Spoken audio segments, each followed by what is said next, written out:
'cause you can't, you won't, and you don't stop. Or when you can't, you won't, and you don't stop. Might be coming down for sure. So one of the things we said is that if we're going to have regulation, we need to ensure that there's also accountability. One of the main ways we get accountability is through having a dedicated regulator, someone who looks over the enforcement of the regulation. So this is a very broad and deep area, and we're just going to introduce you to the basic ideas of a regulator and 3 key regulators in the Australian environment. So while regulation is a broad concept, when we're talking about regulator, we're generally referring to the government, who has a specific body who does the regulation, or an industry body that represents businesses, or a statutory authority or a government agency established by an Act of Parliament who are semi-independent. These regulators investigate and enforce regulation, gather information, look at complaints from the public, and then also try and inform the public and business about what the regulation means and how companies can act in accordance with the regulation. So 3 key regulators that we have in Australia are the ACCC, ASIC, and the ATO. Okay, ASIC, the Australian Securities and Investment Commission. So the ACCC is the peak consumer protection and competition agency. So it's an independent statutory body created under an Act of Parliament. It does a range of activities to ensure compliance and enforcement with consumer protection and competition law. ASIC is the Commonwealth government body that's set up to regulate companies under the Corporations Act, but also financial markets, financial services organisations like insurance companies, right? And the professionals who deal with these markets. So it's really looking at companies as well as investment activities such as superannuation, insurance, deposit taking and credit, but we also have APRA who does that. So really ASIC is ensuring the integrity of the markets in Australia.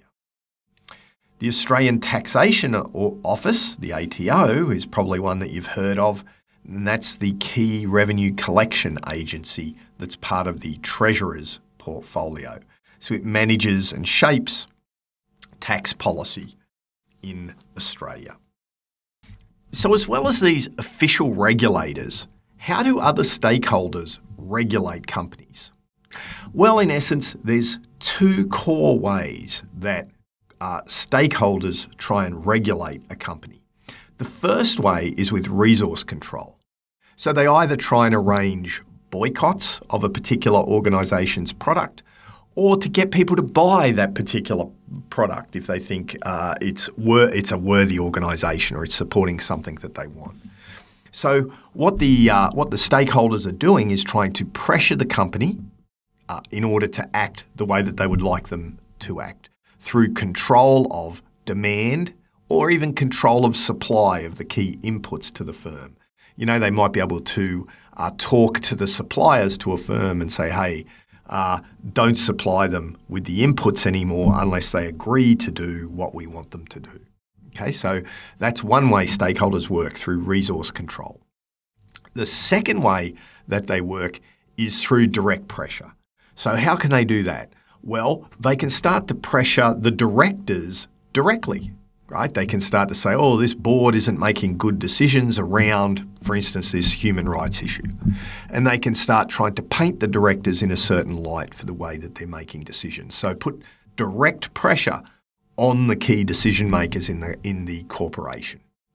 The second way that they can do that is through getting allies, right? So you may convince other people to put pressure on the directors as well as yourself if that's the behaviour you want.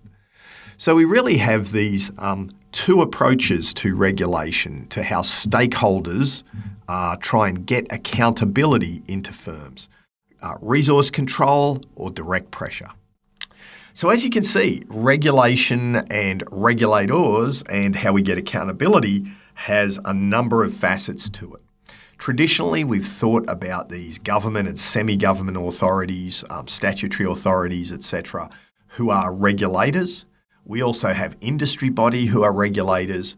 And more recently, we've seen the rise of stakeholder groups trying to ensure adoption of their regulation, the behaviour they want, through pressure on resources and direct pressure. All of this makes it a very complex decision-making scenario for those in charge of corporations. And that's, I think, one of the reasons that we've seen the rise of this topic of corporate governance, or how companies are governed.